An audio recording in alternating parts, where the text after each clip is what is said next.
السلام عليكم الزول الفلاون، الحمد لله راكم كاع بخير. اليوم نتكلموا على العلاقات بين الجزائر والمغرب. Aujourd'hui, nous allons parler des relations entre l'Algérie et le Maroc, mais d'un point de vue historique. C'est-à-dire que نتكلموا على العلاقات بين الجزائر والمغرب بالنسبة يعني تاريخ ديمقراطي وتاريخ تاع المشاكل اللي كانوا بيناتنا، وخاصة نهضروا نتكلموا على رجل محبوب في الجزائر ومحبوب في المغرب، هو المرحوم مهدي بن بركة. Vous savez que aujourd'hui c'est le 60e anniversaire de l'assassinat politique du grand leader marocain, du grand leader nord-africain et du grand leader tiers-mondiste Mehdi Ben Barka. Vous savez, il était mathématicien, il a fait ses études à la fois au Maroc et à l'université d'Alger. Il a obtenu une licence de mathématiques à l'université d'Alger. Il a fait partie du Collège Royal. Il a même donné des cours de mathématiques au prince héritier de l'époque, Feu Hassan II. Et il a joué un rôle énorme, énorme dans l'indépendance du Maroc, dans la libération des peuples d'Afrique du Nord. Il était président de l'Assemblée consultative marocaine à partir de l'indépendance du Maroc en 1956 jusqu'en 1959. Il a fait partie du parti Istiqlal, c'est-à-dire le parti de l'indépendance, qui est le plus vieux parti d'indépendance marocain. Et à partir de 1959, suite à des frictions, des divergences idéologiques dans le parti d'Istiqlal, il a créé l'Union nationale des forces socialistes, donc à partir de 1959 jusqu'à sa mort prématurée à l'âge de 45 ans en 1965. Mehdi Ben Barka est un grand homme. C'est vraiment un très grand homme dont la réputation, l'audience, l'influence a été mondiale. Car pourquoi il a été tué? Le 29 octobre 1965, à Paris, il a été d'abord kidnappé dans une brasserie Saint-Germain-des-Prés qui s'appelle la brasserie Lippe, car en janvier 1966 devait se tenir une immense conférence internationale qu'on appelle la tricontinentale, les trois continents, continent des Amériques, continent des Afriques et continent des Asies. Et c'était Mehdi Ben Barka, l'Africain du Nord, le Marocain, qui était président de la conférence préparatoire. Et évidemment, vous connaissez nos pays africains, on n'aime pas la concurrence, on n'aime pas ceux qui ont une audience internationale. Et Mehdi Ben Barka était extrêmement connu à travers le monde, alors que le prince héritier du Maroc, Feu Hassan Thani, n'était pas connu, il était juste pressé d'arriver au pouvoir.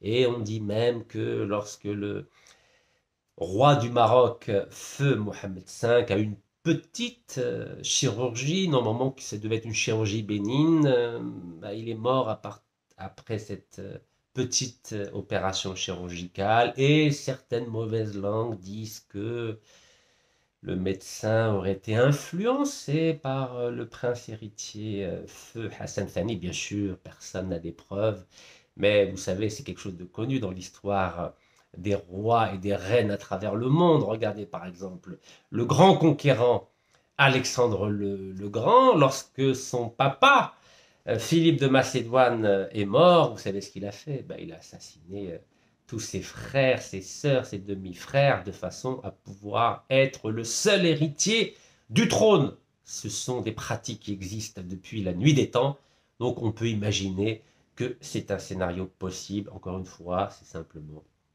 des hypothèses qui ont été avancées parmi certains journalistes, parmi certains historiens. En tout cas, il n'en demeure pas moins que la mort prématurée, l'assassinat prématuré du grand leader tiers-mondiste, Monsieur Mehdi Ben Barka, le 29 octobre 1965, est le résultat de la rivalité politique, idéologique et rivalité internationale entre deux hommes qui se connaissaient très bien. Encore une fois, Mehdi Ben Barka était le professeur de mathématiques de Feu Hassan Thani au Collège Royal. Et cette rivalité entre Mehdi Ben Barka et Hassan II a été la raison principale de l'assassinat du grand leader tiers-mondiste Monsieur Mehdi Ben Barka le 29 octobre 1965.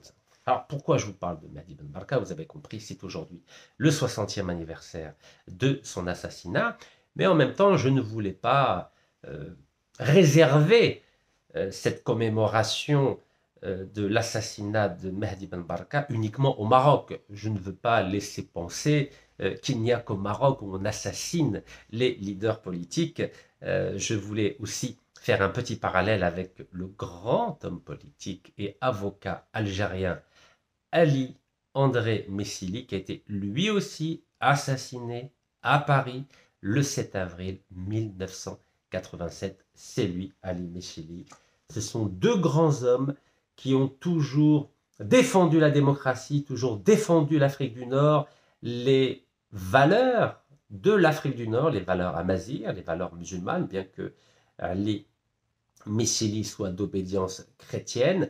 Vous savez, le grand théoricien de l'unité arabe, Michel Aflaq, est un chrétien et pourtant il défendait les valeurs unificatrices de l'arabité. Donc on peut être chrétien et considérer l'arabité comme un dénominateur commun pour rassembler l'ensemble des peuples du Moyen-Orient et d'Afrique du Nord. Et l'arabité n'exclut pas l'amazérité, n'exclut pas l'islamité, n'exclut pas la chrétienté et n'exclut pas la judéité. C'est simplement un élément constitutif d'une identité plurielle. Donc ces deux hommes-là ont un point commun, c'est qu'ils ont été assassinés par les dirigeants de leur État respectif. Ici, Mehdi Ben Barka a été tué sur ordre, je dis bien sur ordre, de feu Hassan II, le 29 octobre 1965, et ici, André Ali Messili a été assassiné sur ordre des services spéciaux algériens. Dans les deux cas, je dis bien, dans les deux cas, il n'y a pas eu de jugement. Dans le cas d'Ali Messili, c'est vrai qu'il y a eu un non-lieu concernant un ancien responsable du ministère des Affaires étrangères algérien, donc il a été acquitté, c'est un non-lieu. Mais dans le cas de Mehdi Ben Barka, depuis 60 ans, il n'y a toujours pas eu de procès. Car, et c'est là la difficulté, les Français ont toujours refusé de déclassifier certaines archives qui montrent la responsabilité et de l'État français, et de l'État marocain, et de l'État israélien. Et oui, la particularité de l'assassinat de Mehdi Ben Barka le 29 octobre 1965, c'est qu'il y a 3 États impliqués. C'est un peu normal. Quand vous voyez un homme qui était en train de rassembler 3 continents, c'est un peu normal qu'il ait fallu pour l'assassiner la collaboration de 3 États. Un grand homme dit des grands moyens. Malheureusement pour lui, malheureusement pour ses 4 enfants, dont Béchir Ben Barka. D'ailleurs, je tiens à préciser que ce recueil de textes qui figure dans ce livre a été introduit par Béchir Ben Barka, donc un de ses fils, et qui se bat depuis 60 ans pour que la vérité éclate au sujet de l'assassinat politique du grand leader tiers-mondiste, M. Mehdi Ben Barka. Alors, pourquoi Hassan II, feu Hassan II, a voulu se débarrasser de ce grand homme? Normalement, quand on a la chance d'avoir dans son pays un grand monsieur comme M. Mehdi Ben Barka, on devrait plutôt l'utiliser, on devrait plutôt travailler avec lui, car c'était la plus belle vitrine du Maroc dans les années 60. Mais vous savez, quand il y a un problème de leadership, quand il y a une rivalité, comme c'est le cas aujourd'hui entre 2 pays, Algérie, Maroc. Quel est le problème de l'Algérie et le Maroc? C'est que ces 2 pays-là ne veulent pas travailler ensemble, car l'un et l'autre veulent devenir le chef de l'Afrique du Nord. Et c'est exactement le même problème au sein de l'appareil d'État marocain. Ces 2 hommes-là ne pouvaient pas travailler ensemble. Hassan II voulait être le chef du Maroc et plus largement le chef de l'Afrique du Nord, et Mehdi Ben Barka avait une ambition beaucoup plus importante. Non seulement il voulait être le chef du Maroc, mais il voulait être aussi le chef de l'Afrique du Nord et le chef de l'ensemble des pays du tiers-monde. Et quand vous avez 2 taureaux qui se chamaillent, vous pouvez imaginer que l'un doit mourir et l'un doit vivre. Malheureusement pour Mehdi Ben Barka, il n'avait pas l'appareil d'État pour le protéger. C'est feu Hassan II qui a triomphé. Alors, vous savez que Hassan II, malin comme il était, avait tout de même décrété une amnistie pour tous les opposants politiques en 1965. Et normalement, l'idée c'était que Mehdi Ben Barka retourne au Maroc, car il s'était exilé un temps en Algérie, puis à Paris. Ensuite, il a fait le tour du monde, il a rencontré les plus grands leaders tiers-mondistes à travers la planète. Mais Mehdi Ben Barka, qui connaissait très bien son ancien élève Feu Hassan Thani, ne faisait pas confiance à cette loi d'amnistie décrétée par Feu Hassan Thani. Et pour cause, Hassan II n'avait pas publié les décrets d'application de cette amnistie. Et Feu Mehdi Ben Barka avait dit à l'émissaire du roi qui avait été envoyé à Paris pour rencontrer Feu Mehdi Ben Barka, ce dernier avait dit: tant que ces décrets d'application de l'amnistie concernant les opposants politiques n'étaient pas publiés, je ne rentrerai pas au Maroc. Ah oui, vous savez, tout le monde ne s'appelle pas Rachid Nekas, excusez-moi, hein, c'est m'houli, hein. Quand il y a un émissaire de Gaël Salah qui m'a contacté pour me dire que si tu rentres en Algérie, tu vas aller en prison, moi j'ai dit, il n'y a pas de problème, je vous donne la date, le 4 décembre 2019, je rentrerai en Algérie, à l'aéroport d'Alger, et je suis rentré, et j'ai été emprisonné.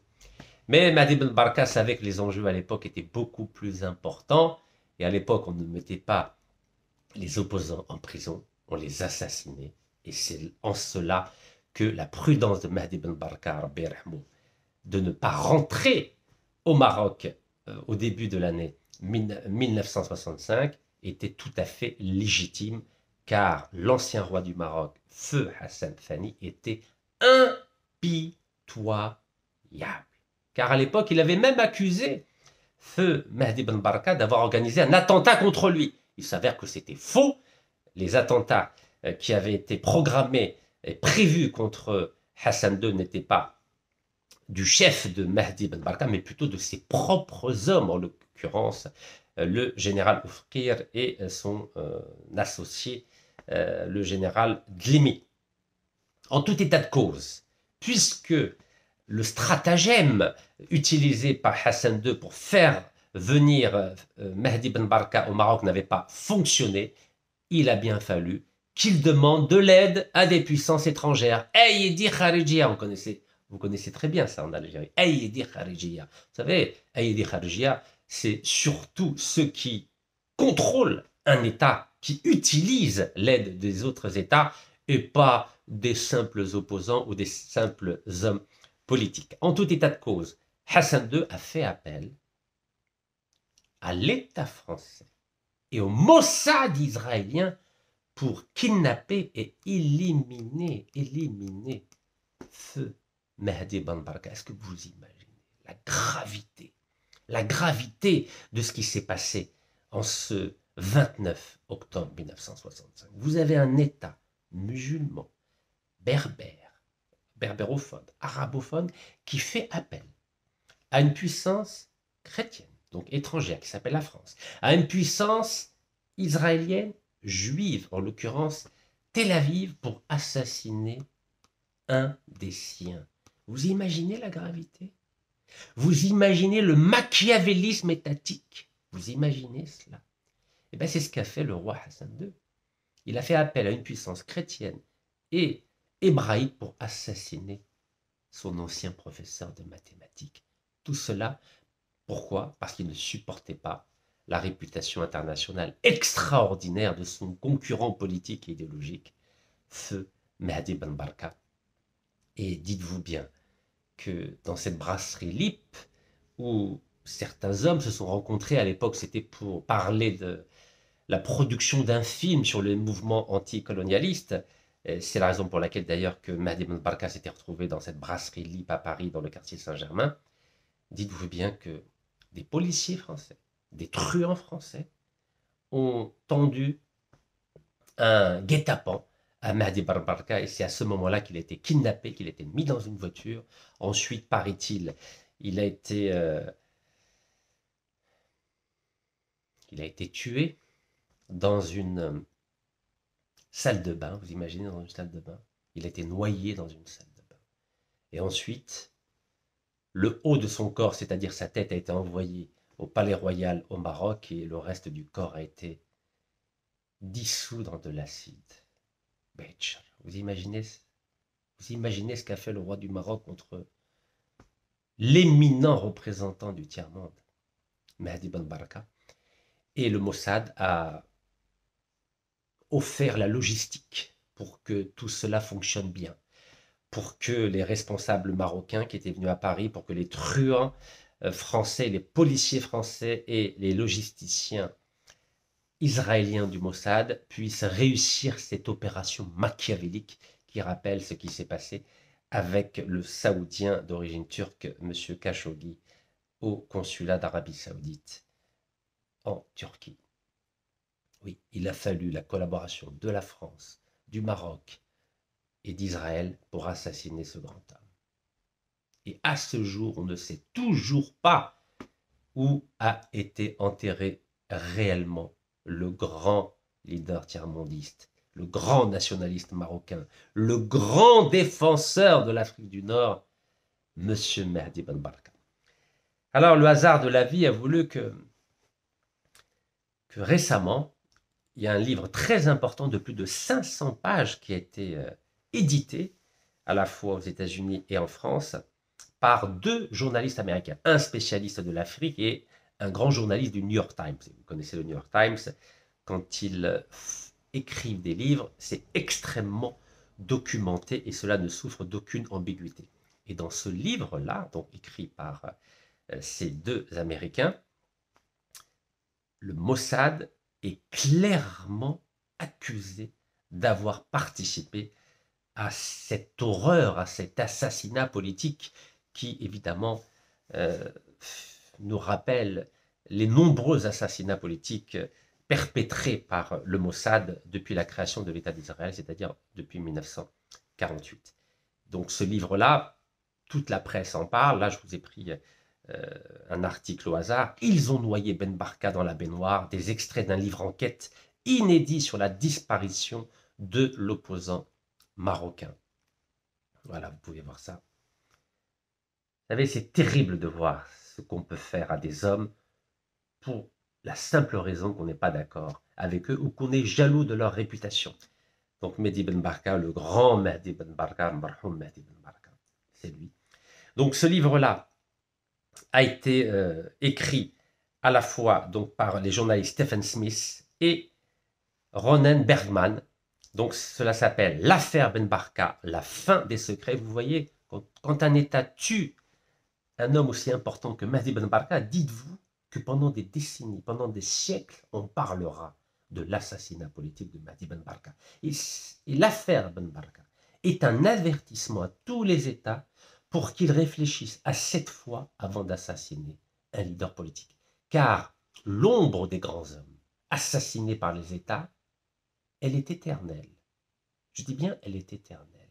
Ne croyez pas qu'en assassinant un homme politique, vous allez être débarrassé de cet homme politique. Car son ombre, son aura, sa pensée, sa philosophie, sa spiritualité est éternelle. Et vous aurez toujours des hommes et des femmes qui rappelleront de façon périodique que ces hommes, ces femmes ont existé, ont apporté quelque chose d'inestimable à un peuple, à un continent ou à l'humanité tout entière. Voilà ce que nous enseigne l'affaire de Mehdi Ben Barka. Donc dans ce livre, l'affaire Ben Barka, la fin des secrets, le Mossad est accusé, mais de la façon la plus précise possible. C'est le Mossad qui s'est débarrassé du corps de Mehdi Ben Barka. Vous imaginez? Le roi Hassan II demandait au Mossad de se débarrasser du corps de Mehdi Ben Barka. Alors pourquoi? Pourquoi finalement le Mossad a rendu service au roi Hassan II? Car le roi Hassan II, c'est pas moi qui le dis, c'est dans toute la presse, dans tous les travaux académiques sur les relations entre le roi du Maroc et le Mossad, Feu Hassan II a permis aux agents du Mossad, eh oui, d'avoir accès à la réunion du sommet des chefs d'État arabes qui s'étaient réunis au Maroc en 1965. Incroyable, hein? Donc, il y a eu une trahison du roi du Maroc.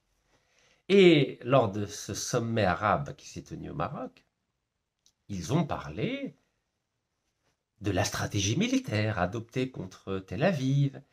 Chaque président, chaque roi, chaque émir a présenté les forces qui étaient susceptibles de participer à une attaque contre Tel Aviv pour récupérer la Palestine et le roi du Maroc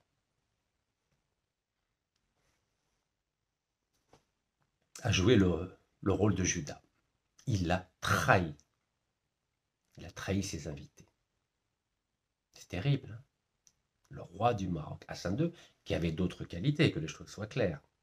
Mais en l'occurrence, lors du sommet arabe qui s'est tenu au Maroc, il a trahi tous ses invités d'Afrique du Nord et du Moyen-Orient. Et a permis au Mossad d'avoir accès en audio et apparemment aussi en visio tous les secrets militaires des pays du Moyen-Orient et d'Afrique du Nord. Et c'est grâce à ces secrets militaires que Tel Aviv a décidé d'attaquer par surprise en juin 67 l'Égypte, la Jordanie, la Syrie. Et c'est ainsi que Tel Aviv a occupé 100% des territoires palestiniens, a occupé la totalité de Jérusalem-Est, a annexé le Golan syrien, a annexé aussi pendant un temps le Sinaï égyptien. C'était une victoire totale pour l'armée de Tel Aviv Tsahal grâce au roi du Maroc. Donc ceux qui ne connaissent pas cet épisode-là ne peuvent pas comprendre pourquoi le Maroc, à partir de 2000, a signé les accords d'Abraham en normalisant les relations avec Tel Aviv. Mais le Maroc a toujours, depuis feu Hassan II, collaboré avec le Mossad, collaboré avec Tel Aviv dans son propre intérêt. Oui, dans son propre intérêt.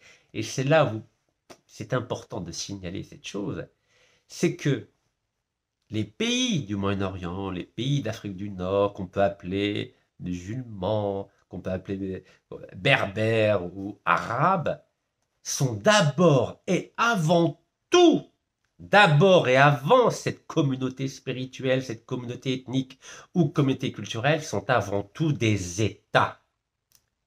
Et les États ont leurs propres intérêts.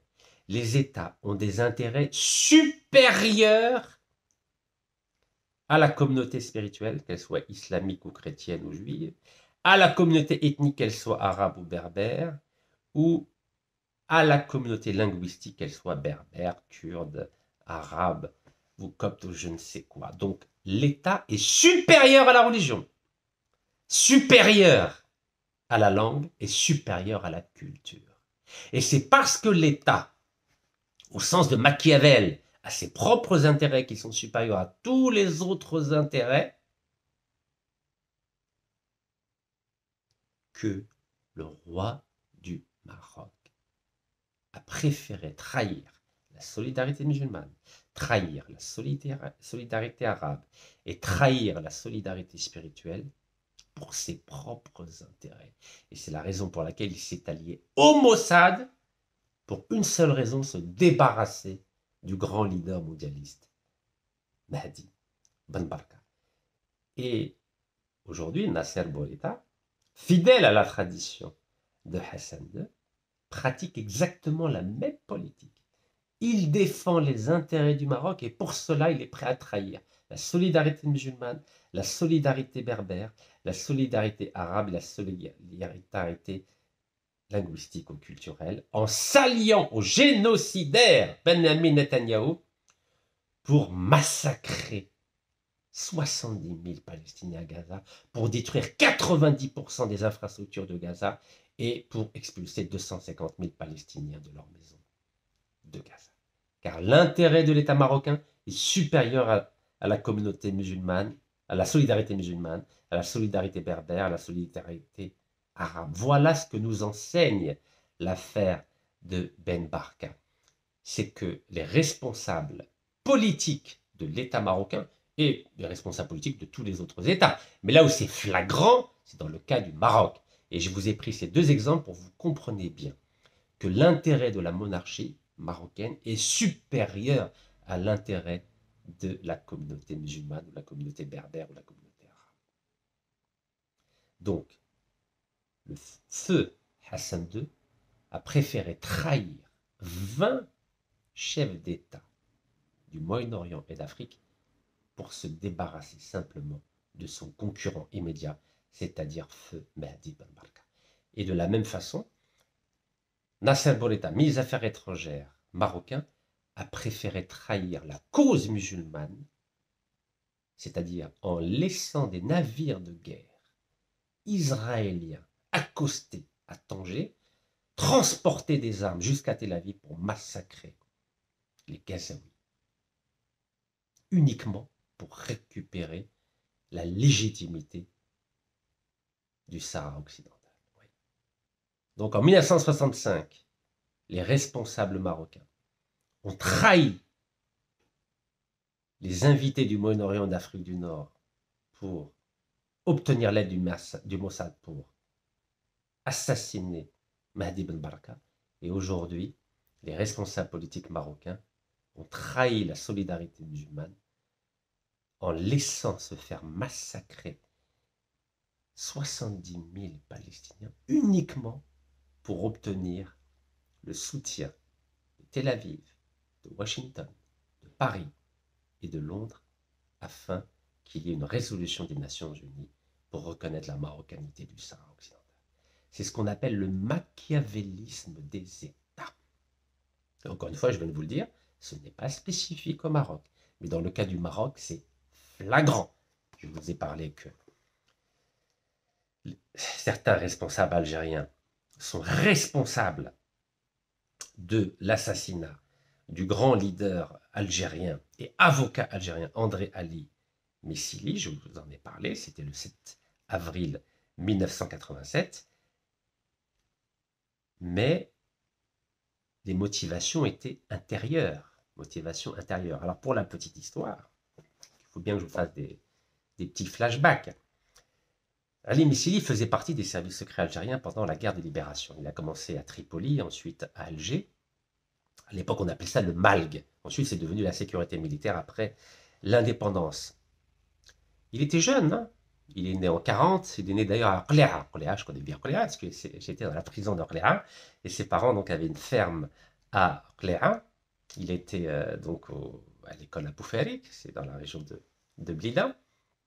Et Ali Missili, à partir de 62, et notamment à partir de 63, il a participé à la création du parti le Front des Forces Socialistes avec Del Hussein, donc Hussein et Ahmed, un des 5 qui avait été arrêté lors du détournement d'avion donc organisé par la France. C'était un vol Air Atlas marocain qui partait de Rabat vers Tunis.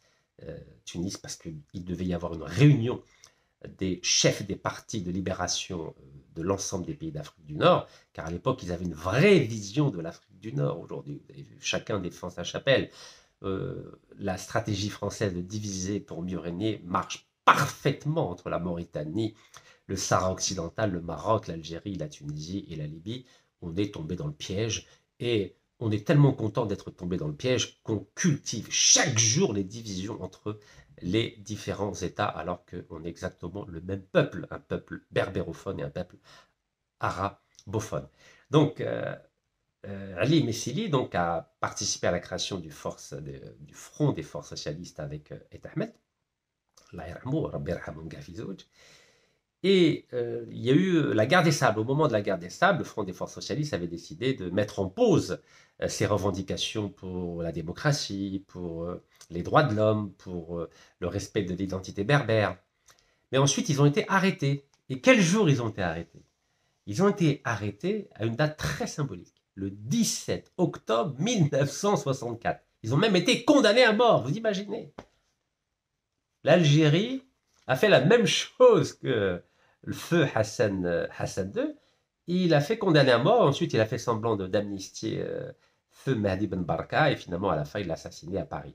Mais dans notre pays, donc, à l'époque, c'était Ahmed Ben Bella, feu Ahmed Ben Bella, qui était président de l'Algérie à partir de 63 jusqu'au coup d'État de feu Houari Boumediene donc le 19 juin 1965. Donc le 17 octobre 1964, Ali Messili et Dal Hussein ont été arrêtés. Alors que ça fait référence à la date très importante pour la diaspora algérienne, c'est-à-dire le 17 octobre 1961, où entre 500 et 1000 Algériens ont été jetés à la mer, torturés, assassinés par le préfet de police français Maurice Papon sur ordre du général de Gaulle, qui était président de la République française.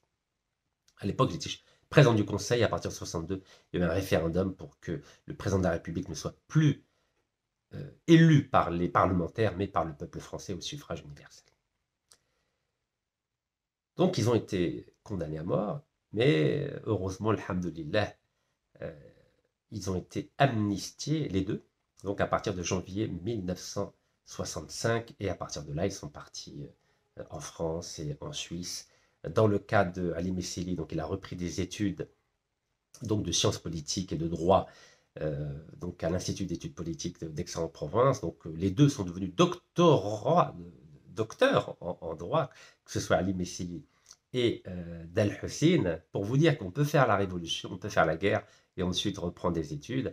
Et c'est là où, à partir de 73, Ali Messili est devenu avocat et il a défendu les opposants politiques algériens. À l'époque, c'était pas facile, hein, sous feu Houari Boumediene. Donc il fallait s'organiser.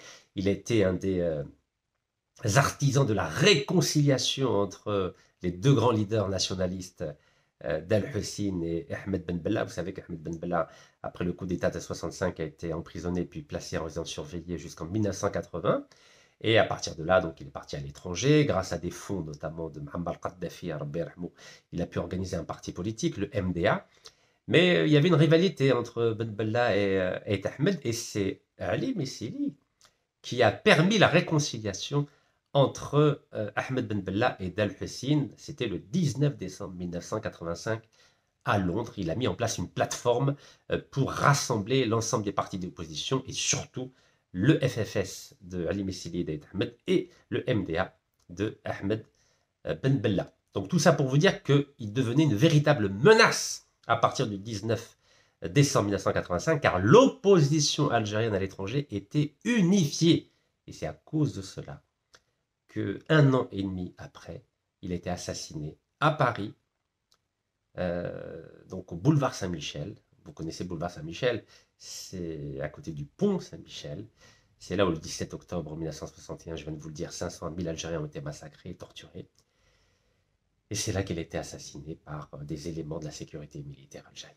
Donc vous voyez, ces deux destins sont parallèles. Et si Ali Messili a échappé à la condamnation à mort en 64, c'est parce que un an et demi avant, Ahmed Ben Bella avait commis l'irréparable en faisant assassiner en septembre 63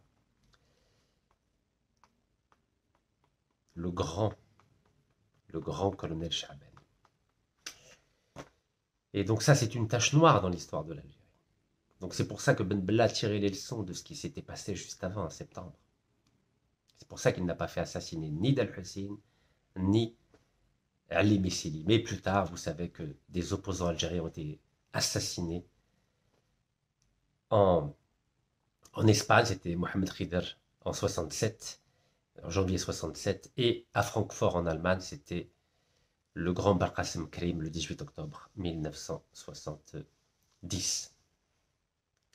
Donc c'est pas facile de gérer les États, car les États ont leurs propres intérêts. Les États ont leurs propres intérêts.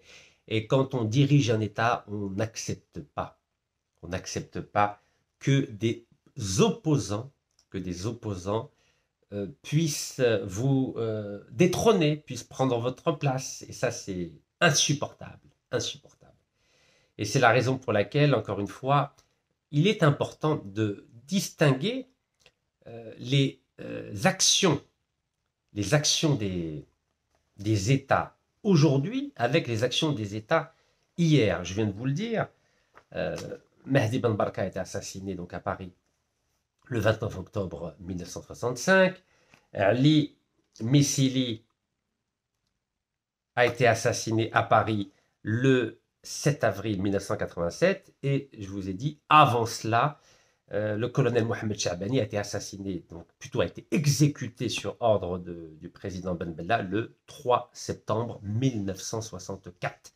C'est-à-dire quelques mois avant l'arrestation, je viens de vous le dire, le 17 octobre 1964 de Ali Messili et de Eid Ahmed. Donc à l'époque, on assassinait les opposants politiques, on les assassinait. Aujourd'hui, alhamdoulilah, on ne les assassine plus. Donc il y a une évolution dans la manière dont les États gèrent les dissidents, les opposants. Et à vrai dire, l'Union soviétique nous a aidés à évoluer dans la manière de gérer les dissidents et les opposants. Vous connaissez l'histoire de Sakharov, de Solzhenitsyn, de Maïkovski. Ce sont des hommes qui n'ont pas été assassinés par le pouvoir soviétique. On les mettait en prison, on les envoyait dans le goulag, on les plaçait en résidence surveillée. Et dans le cas, par exemple, de Solzhenitsyn, vous savez qu'il a été carrément expulsé vers l'Allemagne. Ensuite, il a vécu pendant 20 ans aux États-Unis d'Amérique. Il est revenu plus tard après la chute du mur de Berlin, donc après la chute de l'Union soviétique, donc où il est mort en Union soviétique. Et les pays africains, les pays musulmans ont suivi la tendance de l'Union soviétique, c'est-à-dire on n'assassine plus les dissidents, on n'assassine plus les opposants politiques, car c'est pénible. Et après, il faut gérer, il faut gérer des assassinats politiques. Vous avez l'Occident qui est toujours là, vous rappelez, mais vous n'êtes pas des démocraties, mais vous n'êtes pas des États de droit, vous êtes des criminels de guerre. Vous avez vu ce qui s'est passé avec Pinochet à partir de 1973, lorsque, à cause de lui, l'ancien président élu a été assassiné. C'était le 11 septembre 1973. Il y a eu d'autres cas qui ont été de personnes, d'hommes politiques ont été assassinés. Vous avez le cas, par exemple, du président du Panama, Omar Torrijos, qui a été assassiné. Vous avez le cas, c'était un accident d'avion. Vous savez, on maquille facilement les assassinats. Il suffit de tirer ou de tirer des missiles, comme dans le cas de feu Mohamed Seder Ben Yahya, d'abord à Bamako, aux abords de Bamako en mai 81, si je ne m'abuse, oui. Ensuite, mai 82, donc à la frontière entre la Turquie et l'Iran. Cette fois-ci, il n'a pas échappé à cet attentat. Mais dans le cas du président du Panama, donc Omar Torrijos, il a été assassiné pareil. En tout cas, il y a des doutes sur cet accident d'avion. 2 mois avant, c'était le président de l'Équateur. Et ces personnalités-là ont un point commun, c'est qu'ils défendent la souveraineté nationale.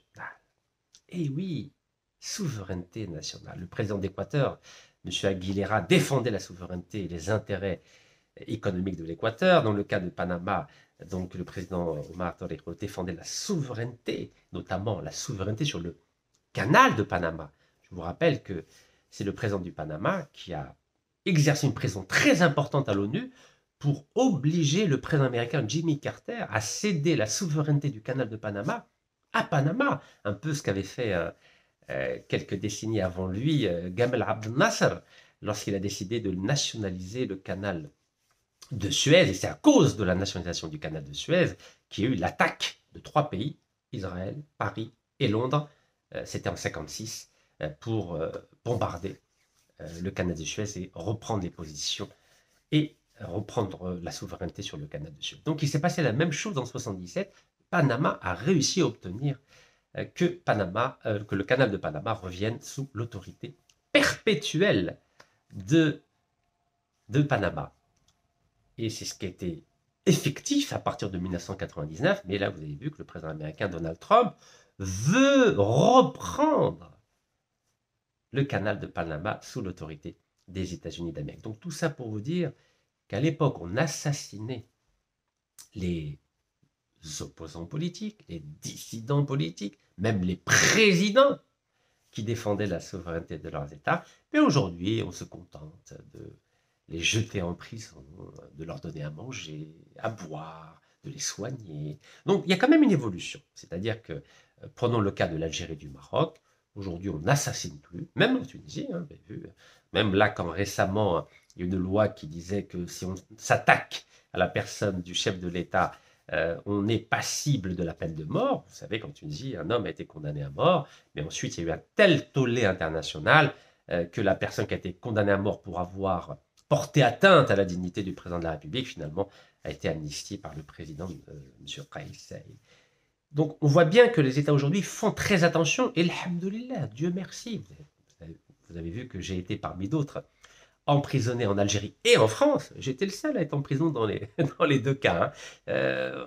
Les derniers qui ont été emprisonnés en France et en Algérie, c'était les grands. C'était Mohamed Boudiaf, par exemple, Arabi Erhmou, qui ont fait les deux prisons. C'était Ahmed Ben Bella. Voilà. Donc je fais partie des rares Algériens qui ont été en prison dans deux pays différents. Mais en tout cas, tout ça pour vous dire que lorsque j'ai été emprisonné à 4 reprises en Algérie et à 2 reprises en France, vous avez vu qu'on a été soigné, on nous a donné à manger, à boire, on a pu rencontrer tous les jours les avocats, on a pu rencontrer la famille tous les 14 jours. Donc il y a quand même une amélioration dans le traitement des dissidents, des opposants politiques. Malheureusement, ces deux hommes n'ont pas pu profiter du même traitement à leur époque. Voilà. C'est ce message-là que je voulais vous faire passer. Et pour conclure, je voulais simplement faire prendre conscience à l'élite à la fois algérienne, l'élite marocaine, au peuple algérien, au peuple marocain, au peuple d'Afrique du Nord tout court, qu'on n'est pas sorti, on n'est pas encore sorti de la colonisation. Et on n'est pas encore indépendant. Car si nous étions vraiment indépendants, on ferait de la vie de chaque Africaine et de chaque Africain quelque chose de sacré. On ne touche pas à des enfants de l'Afrique. On n'emprisonne pas pour des raisons politiques des enfants d'Afrique. On n'assassine pas pour des raisons politiques des enfants d'Afrique. Et on voit bien que les séquelles de la colonisation n'ont pas disparu du continent africain. Oui, les séquelles de la colonisation n'ont pas disparu du continent africain. Et les mêmes germes de la domination, les mêmes germes de la colonisation existent toujours dans nos pays respectifs, l'Algérie, le Maroc et l'ensemble des pays africains. Et quand on voit qu'au Cameroun, je crois que c'est le 8e ou 9e mandat de Paul Biya qui a dépassé 90 ans, et qui est toujours là, alors que je ne sais même pas s'il sait comment il s'appelle. Et pourquoi il est toujours là, Paul Biya, qui a pourtant étudié à l'Institut d'études politiques de Paris, et qui est devenu président après la démission de Ahidjo, le premier président du Cameroun. Et quand on voit qu'il est encore président aujourd'hui, après 43 ans, c'est parce qu'il défend les intérêts du colonialiste français. Et que la domination française en Afrique est toujours présente. Et ce n'est pas hasard. Ce n'est pas hasard.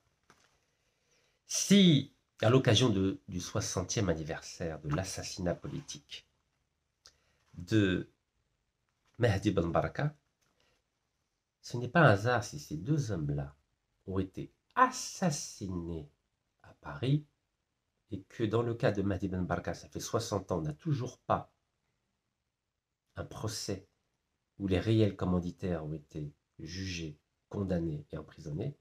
Et dans le cas de Ali Messeli, Rabbi Rahman Fizouj, nous sommes à 38 ans après son assassinat à Paris et qu'on n'a toujours pas de responsable de son assassinat. Donc c'est parce que la France, je dis bien l'État français, qui dans les deux cas est co-responsable de leur assassinat. Dans les deux cas, je dis bien. La France soutient toujours ce que j'appelle la 5e colonne dans les deux États, que ce soit l'État algérien ou l'État marocain. Et plus largement, dans tous les États africains, il y a toujours une 5e colonne qui défend les intérêts de l'ancienne puissance colonialiste, c'est-à-dire la France. Et c'est en cela que je dis que le continent africain, en général, et les pays d'Afrique du Nord, comme l'Algérie ou le Maroc, pour ne citer que ces deux-là, ne sont pas encore sortis du colonialisme.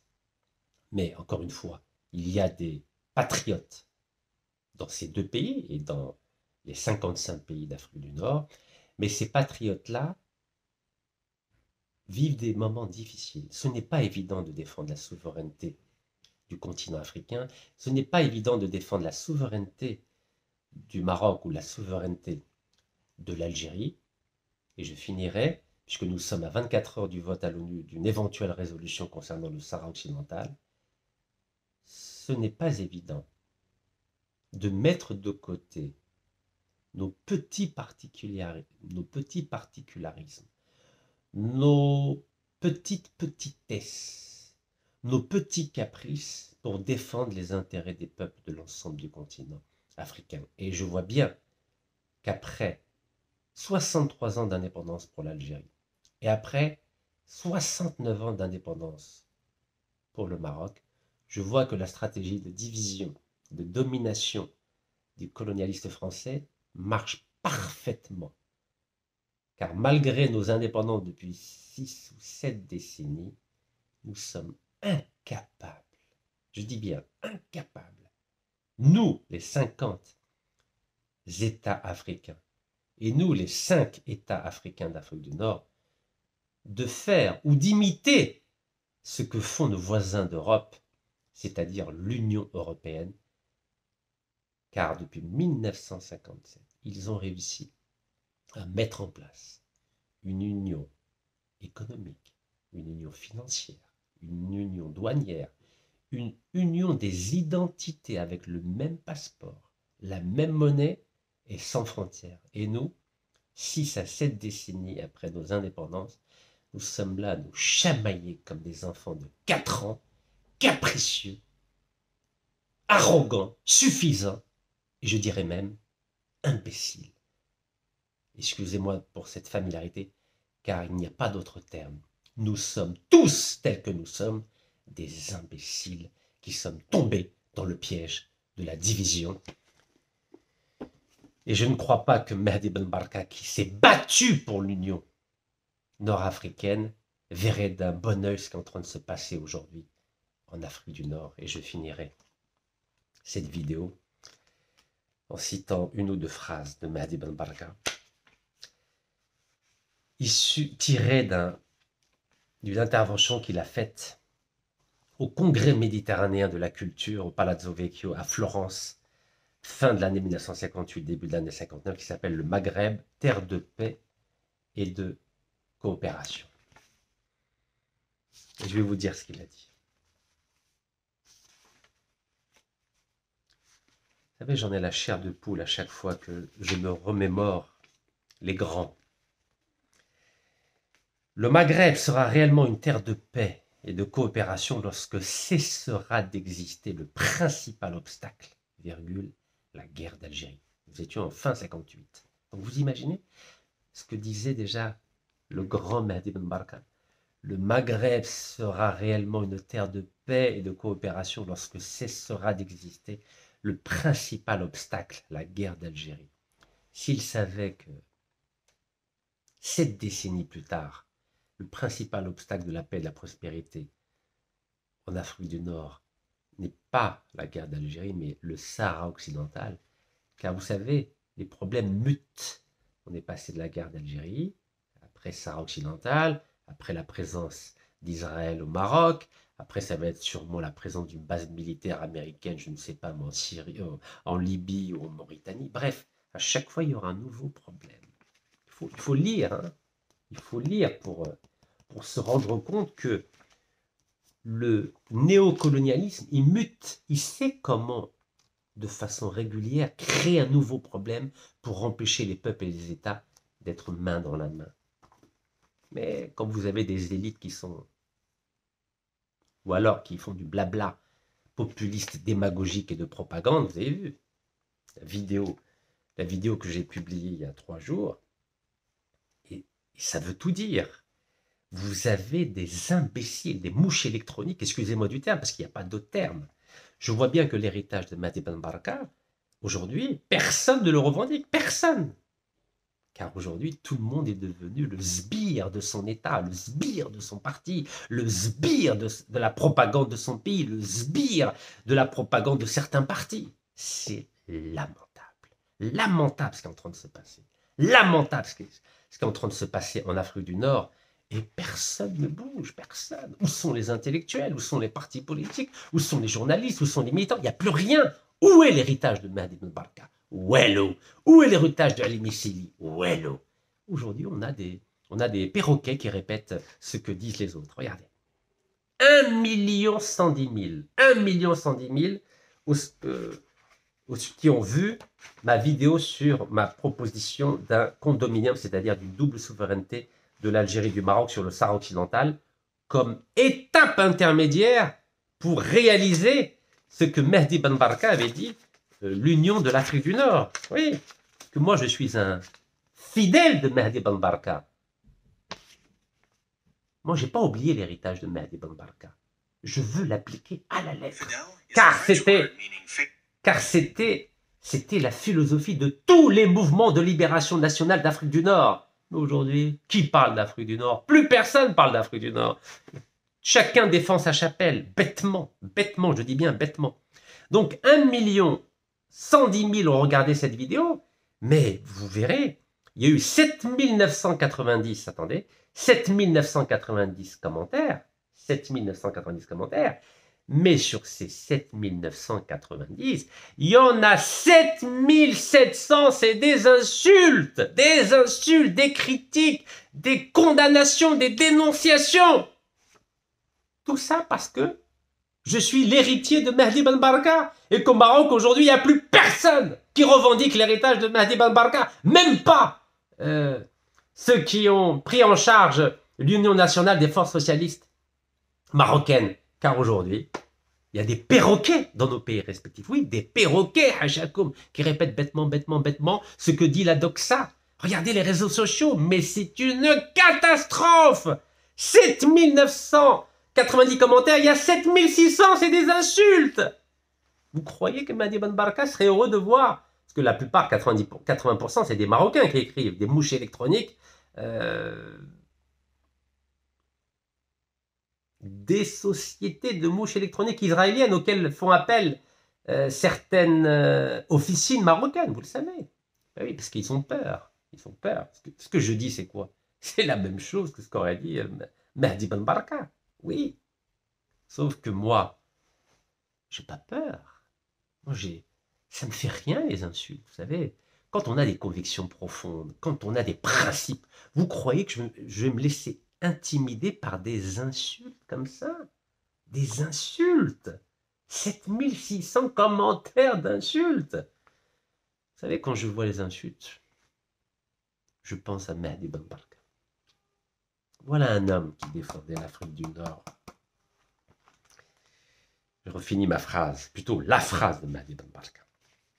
Il croyait naïvement, mesquine, que la guerre d'Algérie, c'était l'obstacle à la paix et à la prospérité en Afrique du Nord. Il a dit, le Maghreb sera réellement une terre de paix lorsqu'auront disparu toutes les séquelles du régime colonial. Toutes les séquelles du régime colonial, telles que les questions de frontières. Ah, questions de frontières. Ah, vous avez vu, il faut lire Mehdi Ben Barka. Donc les séquelles du régime colonial, telles que les questions de frontières, ou les problèmes que soulèvent certains privilèges et monopoles, devenus anachroniques qui rendent aléatoire toute possibilité de coopération. Lisez, s'il vous plaît. Lisez, s'il vous plaît.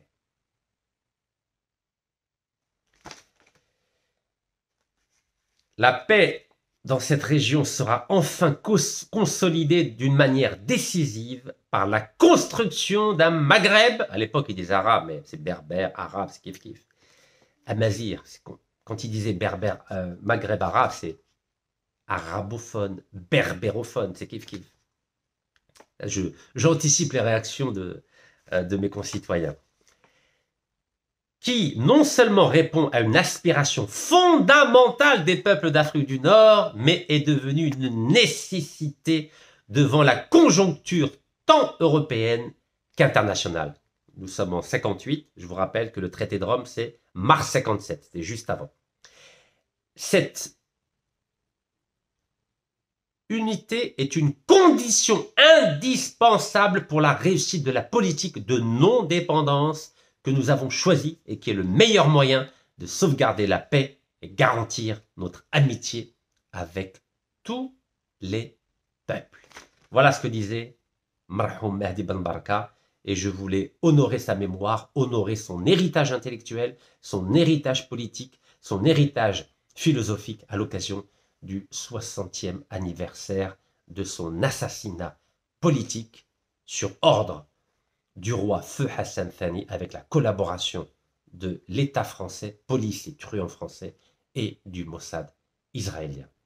Allah yarhamaka Mehdi Ben Barka, تحيا الجزائر, الله يرحم الشهداء, بارك الله فيكم.